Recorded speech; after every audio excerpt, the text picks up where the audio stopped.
The errorcode F1E2 error on a Maytag washer indicates a fault with the appliance's motorboard. This issue can be caused by damage to the motorboard. To fix the error, try a power cycle. Switch off the washer. Locate the power cord and unplug it from the wall outlet. Wait for a few minutes before replugging it and switching the washer back on to restart the cycle. Observe the washer for some time to see if the error reoccurs.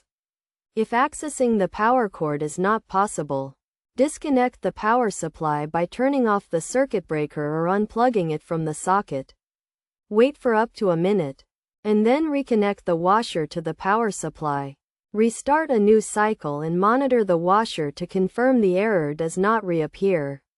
If the error persists, it may indicate a technical issue, and it is recommended to contact a professional for further assessment and repair.